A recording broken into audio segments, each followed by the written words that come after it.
Қайырлы күн, сәлеметсің бе, құрметті оқушы. Біз бүгін географияның бастапқы курсын бастайтын боламыз сіздермен. Бұл география курсы бойынша жалпы кіріспе туралы сабақтың бастаймыз. Сонымен география сөзінен бастайық. География сөзін алған кезде ең бірінші ол грек тіліне аударған кезде гео дегеніміз жер, графо деген сызу деген мағынаны білдіреді. Сонда география сөзін біріктіріп алған кезде география жерде сипаттап жазу деген мағынаны білдіреді. Ол негізінен география деген сөздің жалпы мағынасы, зерттеу пәні, ол география жердің бетінің табиғатын, жер бедерін, оның халқын және оның шаруашылығын зерттейтін бір ғылым саласы болып саналады. Және география көптеген ғылым салаларынан тұрады. Соның негізі география екі ғылым саласына бөлінді. Ол 19 ғасырдан бастап бөліне бастаған болатын. Оған дейін география біртұтас бір ғылым ретінде жүрді. Сонымен география екі ғылыми негізге бөлінеді. Физикалық география және экономикалық география. Физикалық география дегеніміз ол жердің табиғатын, климатын, жер бедерін, жалпы өсімдік жануарлар топырақтарын зерттеумен айналысатын саласын физикалық география деп атаймыз. Өйткені физика, яғни физис деген сөз табиғат деген мағынаны білдіреді. Ал география тағы бір бөлігі ол экономикалық география. Ал экономикалық география үй шаруашылығын жүргізу деген мағынаны білдіргенмен, экономикалық география ол жер бетінің шаруашылығын, халқын, көлік кешенін, жалпы солармен байланысты өнеркәсіп тораптарын зерттеумен айналысады. Бертін келе саяси география, әлеуметтік география деген ғылымдарда бар. Сонымен физикалық географияны айтып алайық. Физикалық география негізінен екі топқа бөліп қарастырсақ болады. Ол жалпы физикалық география және аймақтық физикалық география. Жалпы физикалық география дегеніміз ол жалпы жер бетін толық қамтитын болса, аймақтық физикалық география белгілі бір аймақты зерттейді. Мысалға ол материктер болуы мүмкін, жекелеген материктердің бөліктері, яғни аумақтар болуы мүмкін, немесе мемлекет тарапынан қарастырсақ болады. Енді жалпы алған кезде география қайда, қалай пайда болды? География сөзін жаңа айтқанымыздай грек тілінен пайда болды дедік. Сол сияқты география ғылымы да ежелгі Грекияда пайда болған болатын. Сонда ол ежелгі Грекияда негізін қалаушы Эратосфен, қазіргі кезде географиясының атасы деп атауға болады. Бұл жерде Эратосфеннің суреті көрсетілген бейнесі. Енді біздің заманымызға дейінгі 3 ғасырда негізі қаланған география қазірге дейін өзін зерттеу жүргізіліп келе жатыр. Алғашында география тек қана жер бетін сипаттаумен ғана айналысатын болса, қазіргі кезде география толық барлығын қамтып, жер бетіндегі ашылмаған жерлер қалмағандықтан басқа да міндеттер алдында тұр. Ол мұхиттардың түбін зерттеу, Антарктида мұздықтарын зерттеу және де ғарышты игеруге дейін үлкейіп жатыр. Және ғаламдық мәселелерде зерттеумен айналысуда. Сонымен алғашқы жазған еңбегі негізінен география деп аталған Эратосфеннің негізі география деген атпен танылған. Бұл география негізін қалап алғашқы карталарды сызумен де айналысқан болатын. Және бір айта кетеріміз, енді келесі тақырыпшамыз жер туралы мәліметтер. Енді жер туралы мәліметтер алғашқы курста жермен танысудан бастаймыз. Яғни алғашқы географияның бастапқы курсы үлкен планеталар бөлігінен, кейіннен жер бөлігін, кейіннен одан мемлекеттерге дейін Қазақстан Республикасын зерттеп, физикалық, экономикалық жағын және әлеуметтік бойынша дүниежүзінің экономикалық географиясын зерттейміз, қарастырамыз, оқимыз. Енді мына фотоларға қарап тұрсаңыздар, бұл жерде ежелгі мәдениет орталықтары көрсетілген. Біріншісі ежелгі Қытай және де ежелгі Үнді, яғни ежелгі Үндістан ең ежелгі болып саналатын осы Азия бөлігінде. Кейіннен тағы да Азия бөлігінде Иранды айта аламыз, яғни қазіргі Иран жері бұрынғы Парсы жері, яғни Персия. Одан кейін Мысыр, Египет және де Вавилон жерлерін айтуымызға болады. Бұлар ежелгі мәдениет өркениеттер, яғни алғашқы қауымдық құрылыстан кейін халықтардың шаруашылықпен айналыса бастауы, мемлекет ретінде жүргізіле бастауы осы кезден басталған болатын. Енді жаңа сатыға, яғни географияның жаңа сатыға көтерілуі бұл ежелгі Грекия мен Римде. Сонда бұл жерде ежелгі деген сөзді ұмытпауымыз керек, себебі Грекия деген, Үндістан, Қытай деген сөздер әлі күнге дейін бар, жаңа мемлекет ретінде бар. Енді жаңа сатыға көтерілді осы ежелгі Грекия мен Римде, және бұл жерде әртүрлі шаруашылықта жүргізілген айтылды. Енді тағы бір айта кететініміз, алғашында гректер ғылымға дүние бөлігі деген ұғымды енгізген болатын. Дүние бөлігі дегеніміз өзінің ашылу тарихымен орналасу бойынша ерекшеленетін құрлық немесе оның бөлігін айтамыз. Қазіргі кезде дүние жүзінде 6 дүние бөлігі бар, ал ең алғаш белгілі болған ол Европа мен Азия. Оны айтқан гректер бөліп қарастырған. ал кейіннен римдіктер Африка дүние бөлігін қосқан болатын. Сонымен жердің шар тәріздес екендігі туралы пікір де осы уақытта пайда болып, осы талқылана бастаған болатын. Ал оған дейін жер беті тегіс екендігі және оның астында бұқа немесе тасбақа піл көтеріп тұрғандығы айтылған болатын. Яғни жер тегіс деп ойлаған. Ал қазіргі кезде жердің шар тәріздес екендігі айтпаса да біз білеміз. Қазіргі кезде 6 дүние бөлігі бар. Материктердің санына ұқсас, бұл жерде 6 дүние бөлігін 2 топқа бөліп қарастырсақ болады. Ескі дүние бөлігі және жаңа дүние бөлігі. Ескі дүние бөлігі олар Европа, Азия, Африканы қамтитын болса, 15 ғасырдан былай қарай ашылған Америка, Аустралия, Антарктида жаңа дүние бөлігін қамтиды. Неге материктерде Австралияны соңында айтамыз? Өйткені ол көлем бойынша ең кіші. Ал мен қазір дүние бөліктерінде ең соңғы Антарктиданы айттым. Себебі ол соңғы ашылған болып саналады. Енді келесі. Алғашында карталар жасалына бастады. Кейіннен ең алғашқы глобусты жасаған ол неміс картографы, ғалымы Мартин Бекхайм. Оның көрсетілген глобусында екі жарты шарға бөліп көрсетілген. Бұл жерде қарап тұрсаңыздар, Азия, Европа және де Африка көрсетілген болатын. Яғни ол 1492 жылы шамамен сазылған, 15 ғасырда осы ескі дүние бөліктер көрсетілген. Неге жаңа дүние бөліктер көрсетілген жоқ? Себебі тура уақытына қарасаңыздар, бұл кезде Америка әлі ашылмаған еді. Яғни бұл жерде қарап тұрсаңыздар, Америка дүние бөлігінің орнын үлкен Азия мен осы Африка, Азияның аралығындағы үлкен жерді су алып тұр деп айтқан болатын. Енді жаңа ашуларға келер болсақ, бұл жерде бірнеше ашулар жүргізілді. Олар негізінен Испания, Португалия жерден, яғни Пиреней түбегінен жүргізілген болатын.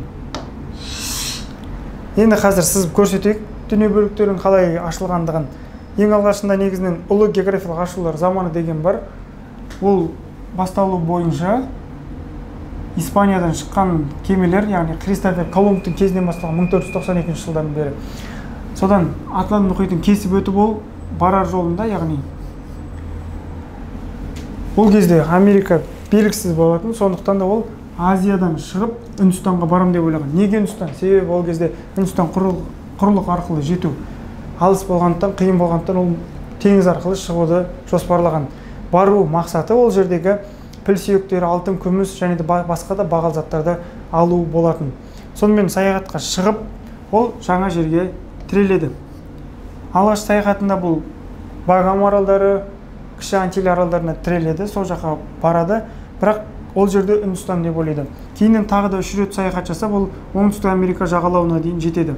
Сонда барлық саяхатында да барған жерін Үндістан деп, Вест Индия деп атап кеткен, яғни ол жердегі халықтарында үндістер деп атап кеткен. Сонда қазіргі үндістер сөзі осы Кристофер Колумбтың айтуы бойынша шыққан екен. Кейіннен бұл жақ Америка Веспуччи барып, бұл жақтың Америка екенді, жаңа дүние бөлігі екендігін айтқан болатын. Ол келесі сабақтарда толығырақ айтатын боламыз. Енді тағы бір маңызды ашылулар ол Фернан Магелланның саяхаты. Фернан Магеллан саяхаты бойынша 5 кеме 265 адам саяхатқа шығып, ол жерде Атлант мұхитындағы жол белгілі болған. Осы басқа түспен көрсетейік. Осы жол арқылы былайынан келіп, белгісіз бұғаз, яғни кейіннен Магеллан аталып кеткен бұғаз арқылы өткен болатын. Және де бұл жерде өте қатал мұхит суларының тіршілігіне байланысты 3,5 ай бойы ешқандай құрлыққа тірелмей жүзе берген. Содан осы аймақтан шығып, яғни картаның бір екендігін, яғни жердің домалақ екендігін ескеріңіздер осы жерде. Және де кейіннен келіп Филиппин аралдарында құрлыққа тіреледі. Сол кезде жергілікті халықтардың ол кезде жабайы тіршілік ететін Филиппин халықтарымен үлкен соғыс болады сол аймақта, және сол соғыста кері шегінуге мәжбүр болады экспедиция, және экспедиция кері шегінген кезде тура сол уақытта Магеллан қаза табады жергілікті адамдармен текетірес кезінде. Алайда бір кеме, яғни Виктория кемесі осы аймақ арқылы қайтадан осы жерге, яғни Пиреней түбегіне оралады. Ол кезде Хуан Себастьян Элькано басқарған экспедиция 18 адаммен ғана бір кеме экспедиция нәтижесіне жетеді. Кейіннен басқа саяхаттарды айтуға болады. Джеймс Кукты саяхаттарын Австралияны ашуды. Ал негізгі саяхаттар кейіннен барлық жер ашылып болғаннан кейін ол Еуразияның ішкі бөліктерінің ашылуы, яғни бұл жерде ақ таңдақтар деп атасақ болады. Ақ таңдақтар дегеніміз адам аяқ баспаған зерттелмеген жерлер. Яғни ол жерде көбінесе Тянь-Шань, Памир және Тибет таулар жерлерін айтуымызға болады. Ол жерде зерттеген Семенов Тянь-Шаньский орыс ғалымы және де Пржевальскийді айтамыз. Ал қазақтың тұңғыш географ ғалымы Шоқан Уәлиханов та үлкен зерттеуге үлес қосқан болатын. Тіпті оның еңбектері әлі күнге дейін баспа бетіне шығарылып, кітап ретінде таратылып оқылып жүр. Негізінен 1845 жылы орыс география құрылы қоғамы Санкт-Петербург қаласында құрылады. Оның негізгі міндеті осы Орта Азияның табиғатын толығырақ зерттеу болатын. Сонымен Шоқан Уәлиханов экспедиция барысында Тянь-Шань бөлігін, осы аймақтағы ыстық көлді және де бірнеше жетісу аймақтарын, Құлжа, Қашқария деген жерлерді зерттеп қарастырған болатын. Ендігі міндет Антарктида және басқа да аймақтарды зерттеу болатын географияның мақсаты бойынша. Сонымен ары қарай енді осы міне Афанасий Никитин және де Марко Поло, Рубрук, Вильгельм Рубрук және де Плано Карпини сияқты басқа да Васко да Гама сияқты міне Африканы айналып шынайы Үндістанға барған сол саяхаттарды айтуға болады. Олардың сабақтарда толығырақ тоқталамыз. Енді ұлы географиялық ашылу заманы осыны жаттап алуымыз керек. Яғни 15 ғасырдың соңы мен 17 ғасырдың ортасы ол ұлы географиялық ашылулар заманы. Яғни бүкіл осы қазіргіге ұқсас карта жасала бастаған, бүкіл жер беті ашыла бастаған кезең осы кезге сәйкес келеді. Сонымен ұлы географиялық ашылулар нәтижесінде не болды? Ол Африканың бүкіл оңтүстік бөлігі және де солтүстік оңтүстік Америка, Австралия материгі және Тынық мұхиты ашылған болатын. Яғни дүниежүзілік картаға енді. Ал тағы бір айта кетеріміз, Фернан Магеллан саяхаты нәтижесінде Тынық мұхиты ашылды, белгісіз бұғаз Магеллан бұғазы ашылды және де дүниежүзілік мұхит біртұтас екендігі анықталды. Яғни біртұтас дегеніміз кез келген бір судан қарап отырсаңыздар басқа суға құрлыққа шықпай-ақ кемемен баруға болады екен. Және де тағы бір нәрсе, ол қарап отырсаңыздар көк түс басымия сары түске қарағанда. Демек, ол кезде мұхит суының, яғни судың құрлыққа қарағанда басым екендігі айтылған болатын. Енді келесі үлкен тақырыбымыз ол жер күн жүйесіндегі үшінші планета. Бұл жерде айтатынымыз жер планетасы туралы. Яғни қазір мына тақтаға жер планетасының күн жүйесінде орналасу бойынша сізді көрсетейік. Сонымен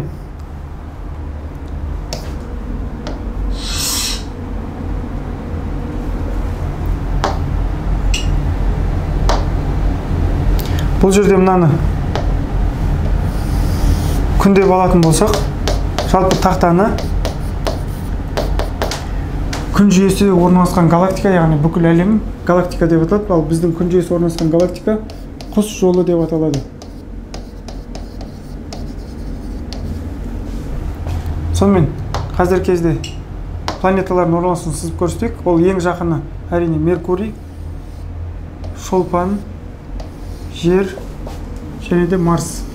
Кейіннен тағы да планеталар кетеді. Бұл жер тобындағы шағын планеталар, кейіннен алып планеталар, яғни ең үлкен планета Юпитер, Сатурн сақинасы бар, және де Уран, Нептун айтамыз, және де басқа ол Плутон қазір кезде жатқызылмайтын. Сонымен бізде Плутонмен қосқан 9 планета немесе 8 планета бар.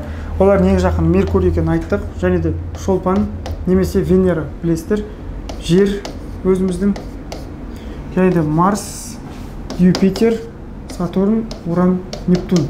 Осындай планеталар тізбегі бар. Сонымен планета дегеніміз еркін кезбе деген мағынаны білдіреді.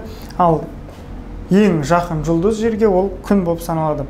Бұлар күн төңірегінде өзінің орбита бойымен әрқайсысы айналып жүреді. Бұлар планеталар болатын болса, шағын планеталар да бар. Сонымен ара қашықтығы, күн мен жердің ара қашықтығы қазіргі кезде 150 миллион километрді құрайды орташа алғанда, ал орбитаның ұзындығы 940 миллион километр. 150 миллион километр, 940 миллион километр. Ал жылдамдығы болса 29,8 километр секунд, яғни 30 километр секунд деп айтсақ та болады. Бұл күн жүйесінде, яғни бұл жерде осы алып планеталар мен жер тобындағы планеталар арасында астероидтар бар, ұсақ аспан және де жерінде кометалар, яғни құйрықты жұлдыздар және метеорлар бар, ұсақ тастар. Оған да қазір тоқталамыз. Сонымен міне планеталардың орналасуы, шынайы бейнесі фотосы, ғарыштан түсірілген жалпы жасалған фото. Планета сөзі ғаламшар, яғни қазақша айтқан кезде шатаспас үшін грекше кезбе деген мағынаны білдіреді. Ол жерде планеталардың орналасуы көрсетілген және де жер көк түске ұқсас екендігін бірден табуымыз керек, жазулар болмаса. Ал күн деген өте қатты қызған дене, яғни 6000 градус сыртқы температурасы, ішкі температурасы 1,5 миллионға дейін барады екен. Ал жерде неге тіршілік бар? Яғни бүкіл планетаның ішінде тек қана жерде тіршілік бар. Өйткені жерде ғана өзінің гидросфера, атмосфера қабаттары бар, бірнеше ғасырлап пайда болған және де орналасуы да тура орналасқан. Себебі мына аймақта қатты суық, яғни -200 градус болса, мына аймақта +200 градустан жоғары кетеді екен. Сондықтан да жерде тіршілік бар деп айтамыз. Енді жаңағы айтқан ұсақ аспан денелері олар астероидтар, метеорлар, құйрықты жұлдыздар, кометалар деп атаймыз. Енді міне астероидтар ірі планеталар мен шағын планеталар арасында, және де кометалар, құйрықты жұлдыздар, бір жұлдыз ақты деп айтамыз, бірақ олар сөнген жұлдыздардың сәулесі немесе осы кометалар болуы мүмкін. Ал біз метеорлар деп айтуымыз керек. Сіздер білесіздер, метеориттер деген сөзде. Ол үлкен осындай тастар метеорлар деп аталады. Ол жер бетіне жеткенге дейін қатты үйкелістен ауадан күйіп жанып кетіп, ұсақ қана денелер жер бетіне тас ретінде түседі екен. Оның құрамы көбінесе темірге ұқсас болып келеді, және де ол жерге түскен кратер сияқты жері, ойық жер, ол метеорит деп аталады. Сонда мына тастар метеорлар деп аталады екен. Енді тағы да жерге толығырақ тоқталатын болсақ, жаңа жылдамдығын айттық, ұзындығын айттық. Енді латынша орбита із жол деген мағынаны білдіреді әр планеталардың. Сонымен ол 365 күнде толық бір рет айналып шығады екен. Яғни 12 айда немесе 1 жылды құрайды. Ал ол басқа планеталарда әртүрлі болып келеді, оның қозғалысының жылдамдығына және орбитасының ұзындығына байланысты. Ал енді тағы бір айта кететініміз, тек қана 365 күнде ғана емес, ол негізі нақтысы 365 күн 6 сағатта айналып шығады. Ал ол 365 күн 6 сағатта айналып шығады, және де ол 4 жыл міне 365 күн 6 сағат. 6 сағат 4 жылда бір рет қосылып 366 күнді құрайды. Бұл күн кібісе жылы деп аталады. Яғни кібісе жылы 29 ақпанға сәйкес келеді. Ол 4 жылда бір рет қайталанады.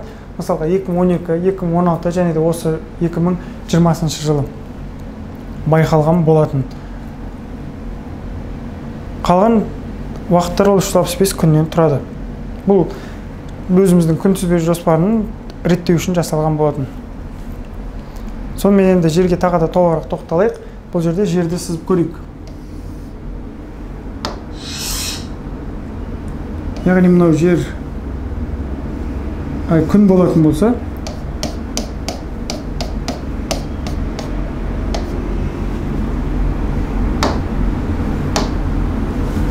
енді жер планетасы тағы толығырақ тоқталып кетейік.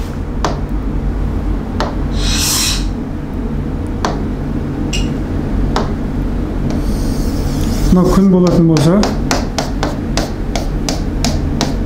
енді осыны айналатын жерді 4 жыл мезгіліне сәйкестендірейік. Яғни 1, 2, 3, 4. Осы 4 жыл мезгіліне айналу бағытын көрсетеміз қазір. Жердің күн жүйесінің орташа ара қашықтығын 150 миллион километр екенін айттық, және де ол 2 рет әртүрлі келеді. Яғни ең жақын келетіні 3 қаңтар болатын болса, ең алыс келетіні 5 шілде. Және де бұл жерде афелий, перигелий деген сөздерде осыдан шыққан екен. Яғни бұл жерде 147 миллион километр және де 152 миллион километр. Сонда айырмашылығы 152-ден 147-ні азайтқан кезде 5 миллион километр болады екен. Енді бұл жерде көктемгі күн теңелуі 21 наурыз және де күзгі күн теңелуі ол 23 қыркүйек. Ал ең қысқа күн деп айтатыны желтоқсанда, яғни желтоқсанда 22 желтоқсан, ал ең ұзақ күн 22 маусым. Осындай уақыттарда бар екен, яғни бұл жерде күн ұзақ болады жазда, ал қыста күн қысқа болатыны оны сіздер білесіздер. Осындай көрсеткіштер бар екен. Енді және де жердің тағы бір айта кететініміз, бұны жаттап алсаңыздар. Мынау жер планета болса, бұның негізгі пішіні шар тәріздес деп айтқанымыз дұрыс. Яғни Ферно Магелланнан кейін шар тәріздес екендігі белгілі болды. Қазір кезде ғарыштан қарасақ та шар тәріздес болып келеді. Сонымен бұл шар тәріздестің негізі геоид деп айтсақ болады. Баған астероид дедік, астер деген жұлдыз, оид деген тәріздес деген сөз. Сонда жер тәріздес, жерге ғана тән пішін осы. Яғни жердің әртүрлі бедерлі болып келуіне байланысты, таулы, ойпатты жерлерге байланысты. Енді шар тәріздес, геоид, эллипс тәріздес немесе эллипсоид деп айтсақ та болады. Бұл негізінен орбита бойында барлық нәрсе өз осі тік орналасса, жер 66,5 градусқа көлбеу орналасқан. Оның бізге үлкен жақсы септігі бар, себебі тік орналасса, ол жерде бір жағы ыстық, бір жағы суық болып, және де арасында өз өсінде жел тұратын еді. Ал бұлай түсуіне байланысты күннің түсу бұрышында көлбеу орналасып, яғни әркелкі таралады екен, тік таралмай, әркелкі таралады, және де ол жыл мезгілдеріне байланысты ауысып отырады. Соған байланысты қазіргі кезде жыл мезгілдері қыс, жаз деген қалыптасқан екен.